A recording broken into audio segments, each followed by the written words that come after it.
Okay, so my motorcycling career started when I was 16. I joined the army, and basically I had a really poor start. I hated motorcycling. I hated learning because I had a really bad kind of trainer.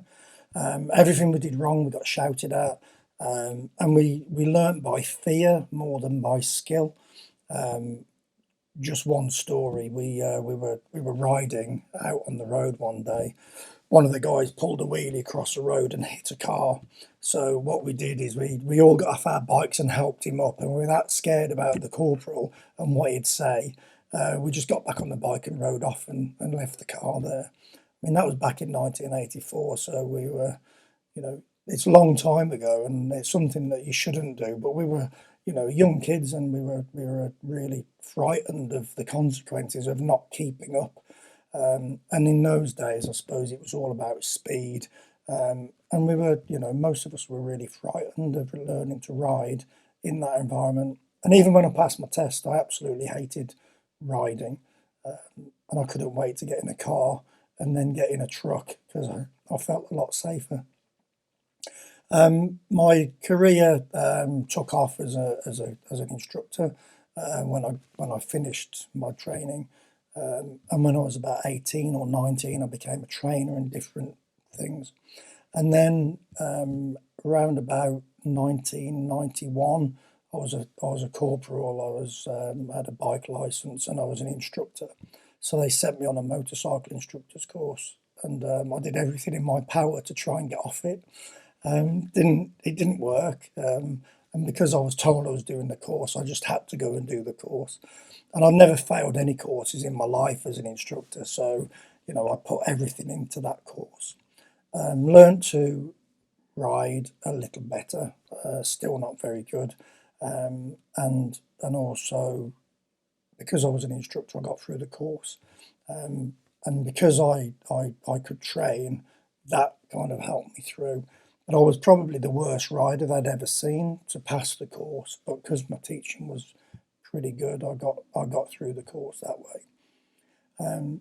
But a story behind that course, I knew I was struggling. I didn't like riding, and I said to one of the instructors on the course, again, military instructor, I said, I'm struggling here. How am I going to pass the final assessment?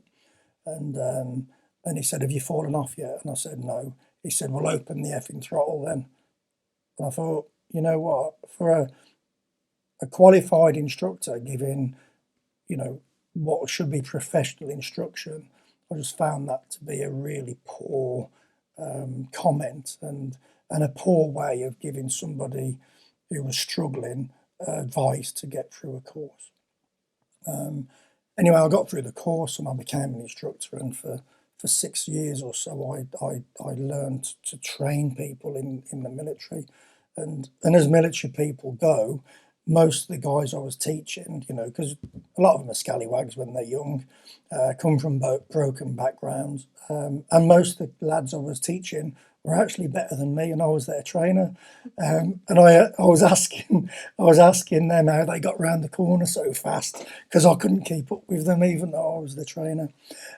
So with my skills as an instructor, and with my friends' skills, I kind of joined the skills together a little bit, understood how to do stuff like getting around the corner a bit faster and braking harder and stuff like that, and overtaking. And then because of my instructional background, because I enjoyed training and teaching people to do things, and I got more of a buzz from teaching than ever I did from either driving or riding myself. That's where my forte was, I suppose, and I learned a way to deliver instruction so that people could learn better than I had and actually be in control of the bike, because I'd never felt in control. Just to give you a quick story, when I was in Germany, I was a section commander, and one of my roles was to be on a motorbike, and I had a convoy of between 10 and 12 trucks, sometimes eight, but we'd be driving around Germany, playing army and playing soldiers. And my job was to lead a convoy of vehicles from A to B. Sometimes it was a long route, and they called that a war route. And other times it was just kind of a short route. But we had We had quite a lot of twists and turns to make, if you like, and different directions to turn. And my job as a convoy commander was to lead the vehicles, and when we got to a junction was to stop the traffic, get all the convoy to go through together, and then I had to get from the back of the convoy back to the front of the convoy, and basically get to the front before they got to the next junction. And to me that was so frightening. I hated every minute of it. If it was a sunny day and and I wasn't under that pressure, I kind of had a little bit of enjoyment on the bike. But I certainly didn't. I didn't enjoy it. I hated it nearly every minute of it. And due to the fact that we rode at night, and I was short-sighted, it probably didn't help not being on a bike at night, being short-sighted, and trying to get to the front of these convoys. Yeah, so if it rained, I remember it fondly. If it started raining, what I'd do is basically stop the convoy wherever they were. It could be on a motorway or an A road or a B road or in town or in a country road. It didn't matter where they were. If it started raining, they all knew that Simon was going to pull them over, and the whole convoy would stop, and they knew what to do, and they'd all come down to the front vehicle.